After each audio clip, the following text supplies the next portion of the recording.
Dead Internet Theory, another look. Just at the end of summer going into the fall of the year 2021, I couldn't help but notice this new star conspiracy theory popping up in several places online after The Atlantic did an article about it. And I'm going to have that link down in the description if you want to take a look at that.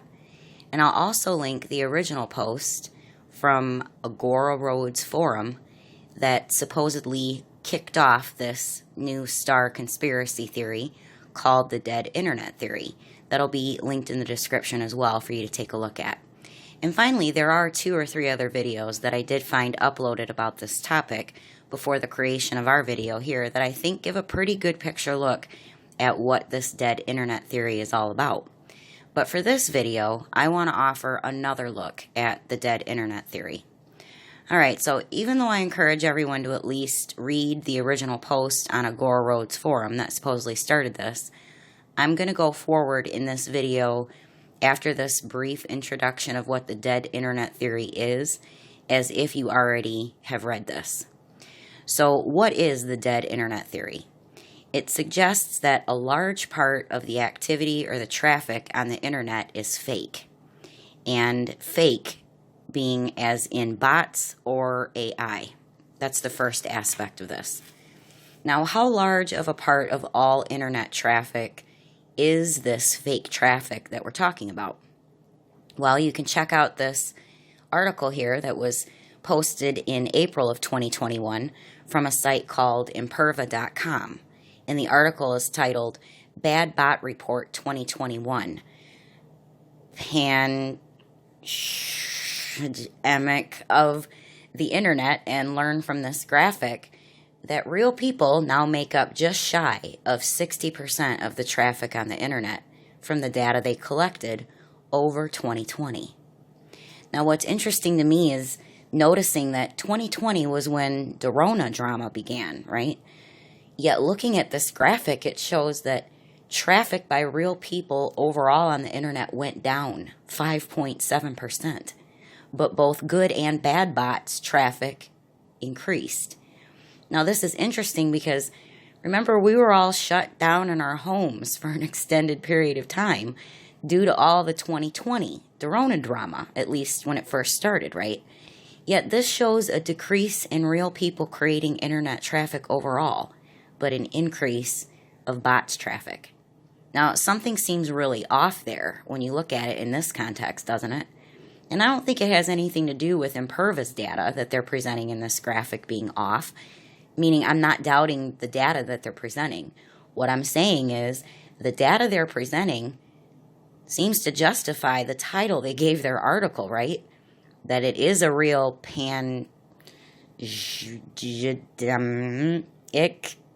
we're looking at here, and that in itself is what is off here, that 40% of all internet traffic is essentially fake. Now, overall, the Dead Internet Theory is proposing that the internet has become almost unrecognizable to those, at least, who are old enough to have seen it from its beginnings. And yes, the rise of social media has a lot to do with this too, we'll get to in a minute, but it's beyond that. But since we've started with the bots, what are they? And what are they doing creating over 40% of internet traffic in 2020? Ignoring the good bots for now, what do these bad bots do? Well, the creepiest thing to learn is that they pretend to be real people on the internet, doing things that you'd think real people would do. The original post on Dead Internet Theory brings up several examples of how these bots have been seen by real people pretending to be real people, where they're getting into discussions and forums with them, where real people are seeing the exact same comment across several social media accounts all at the same time. Stuff like this. Now, you've likely seen the same thing and you just didn't know it. Even if it's something small, like, have you ever looked through a comment string on a YouTube video, for example, and maybe you were one of the first, and you notice there's a comment that's left on the video with just a timestamp. Now, it will be most noticeable if the video creator of that video hasn't removed this yet, but it's usually happened to me when I said a certain word or words, for example. And these NoNo words, if you say them or write them, they're tagged by these bots. So what this quickly gets deeper into is another no-no word many of us have already learned the hard way the bots don't like. Sense shh or ship. Not so much fun to be had with these kind of bots treating real grown people like little kids to be shushed this way, right?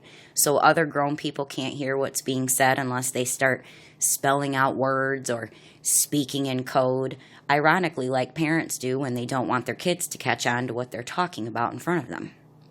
Now the thing is that many content creators have already found this out, that these no-no words the bots don't like, well, we've all learned, right? They don't give you a list of what words these might be and when they change.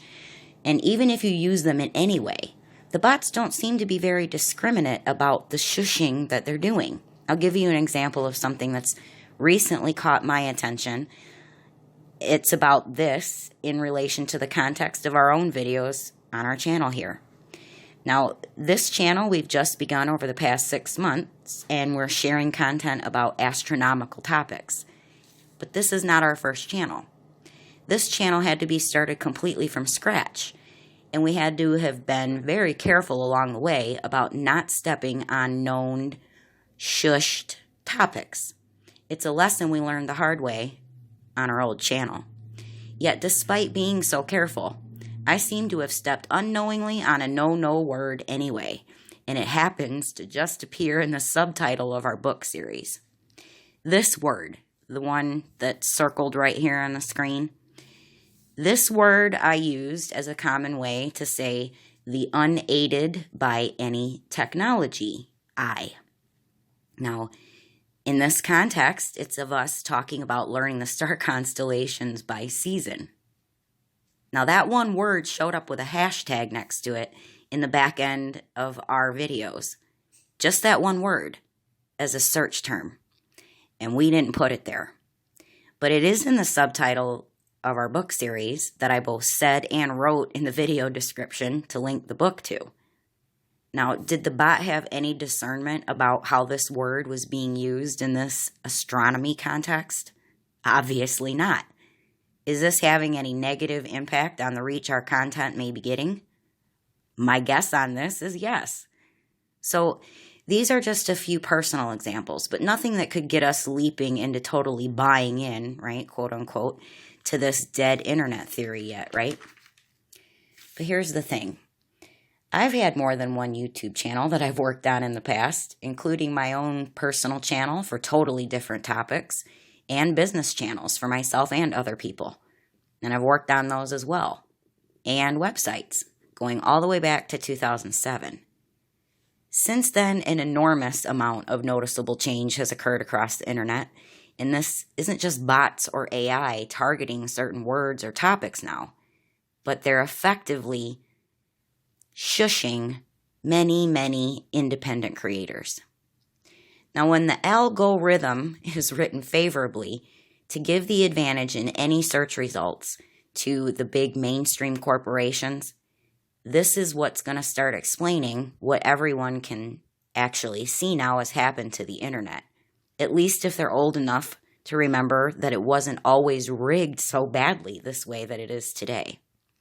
The search results you return now for pretty much any search you do can only be described what I've seen as sterilized or even gutted.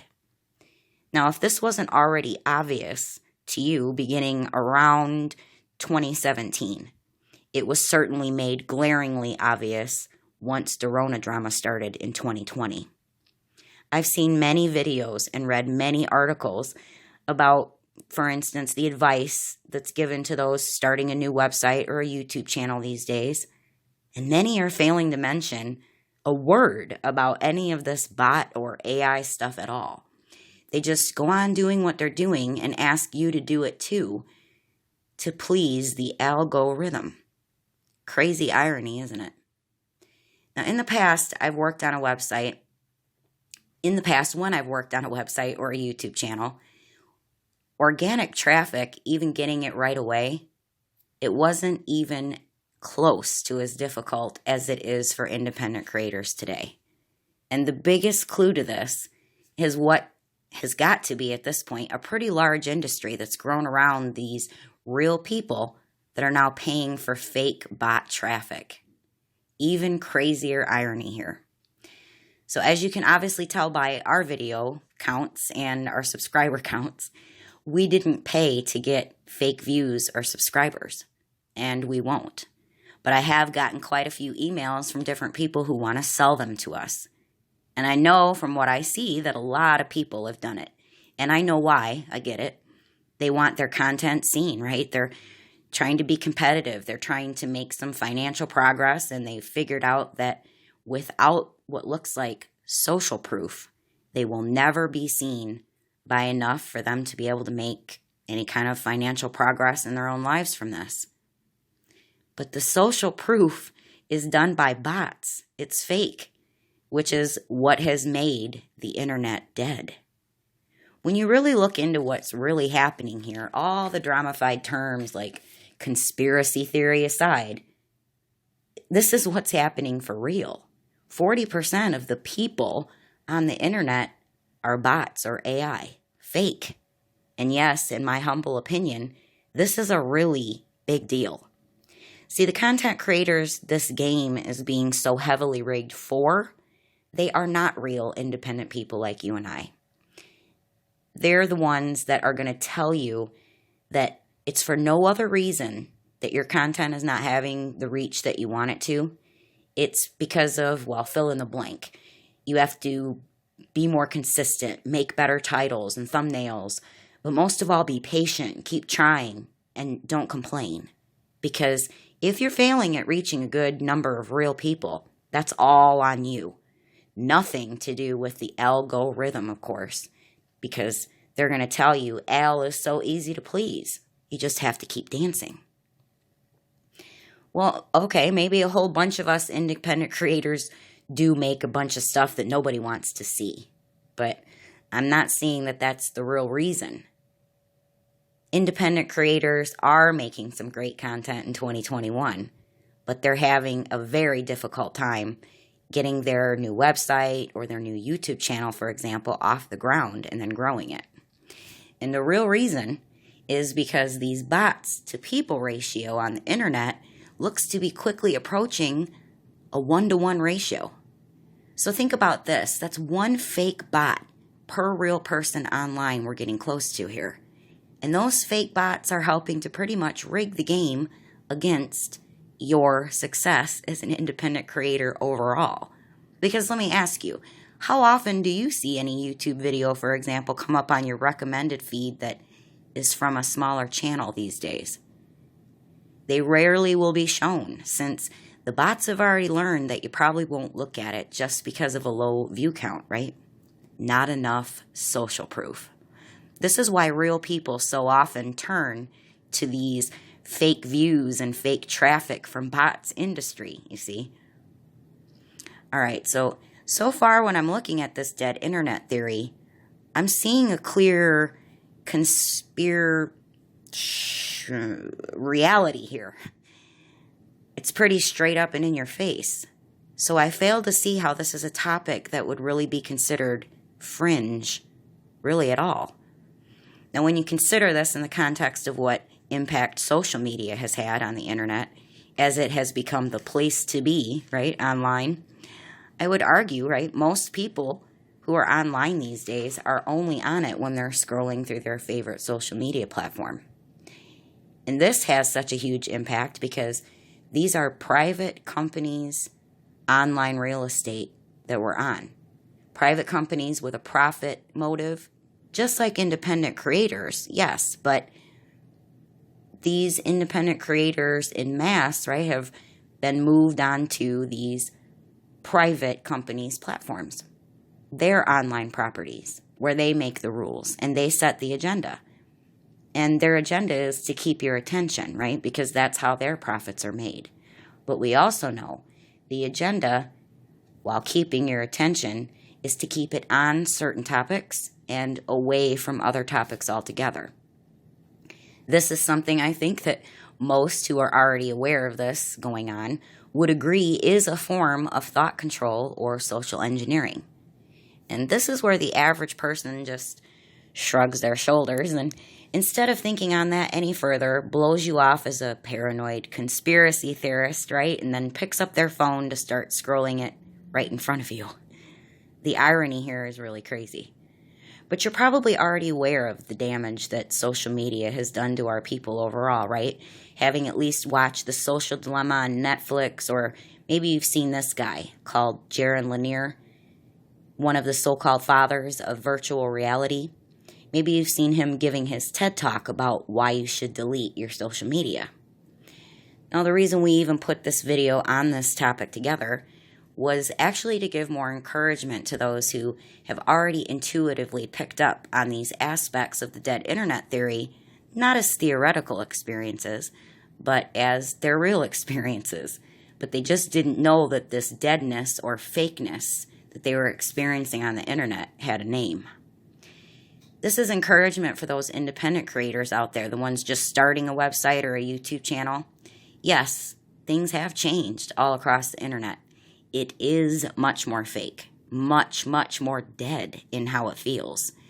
And no, don't think that's because you actually notice it that it makes you some kind of complainer or a crazed, paranoid conspiracy theorist. Noticing these things actually makes you more aware and naturally intelligent. Now, we're going to get into this topic further because it brings with it some very interesting things to look at in a totally different way, where we answer questions like, why exactly is it specifically called the dead internet theory? Why the story, quote-unquote, broke right at the tail end of this past summer going into the fall like it did. Pretty astronomical discoveries we have to show you with that. Pun totally intended. And we also are going to get into answering exactly how this connects to people like this father of virtual reality character named Jaron Lanier specifically. There are astronomical reasons the dead internet theory has shown up in the spotlight lately as a new star conspiracy theory. For the beginners here, this is where we're going to end this one. And for those of you who are receiving our private videos, we're going to continue on and answer these questions in that video. So be sure to keep both eyes on your email inbox for that one very soon. You can check out our other free videos here on our channel for more, and be sure to check us out on our website, starsnearme.com. You can find the links down in the description. Until next time, stay lit and be well.